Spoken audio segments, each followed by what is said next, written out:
when it was finally confirmed that the military was back in charge after staging a coup d'etat.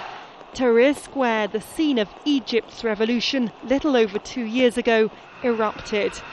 Once again, a movement sparked by the country's youth has led to the overthrow of a leader.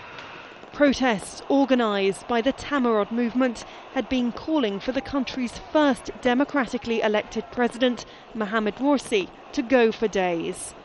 Flanked by political, religious and social leaders, the Minister of Defence announced that Morsi was no longer in power and the country was on a new path. This roadmap includes the following: suspending the constitution provisionally. The Chief Justice of the Supreme Constitutional Court will declare an early presidential election. The Chief Justice of the Supreme Constitutional Court will run the state's affairs in the interim period and until a new president is elected.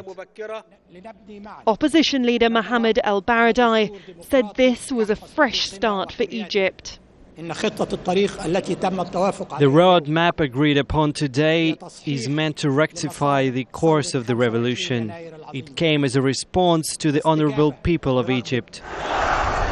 But in Nasser city, where supporters of Mohamed Morsi had gathered in their thousands, a sombre picture and deep anger too.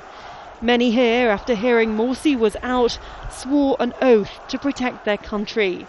His whereabouts are not known, but in an address to his supporters, he said a full coup had taken place against him and the people.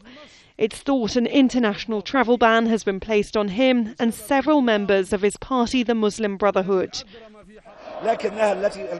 These people who took to the streets are here to prove that their first experience of democracy in Egypt is threatened at birth by the military coup against the constitution.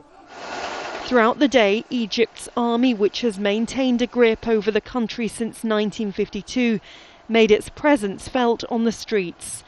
And again, by staging this coup, has shown that 2 years after the revolution, it appears to remain the most powerful voice in Egyptian politics.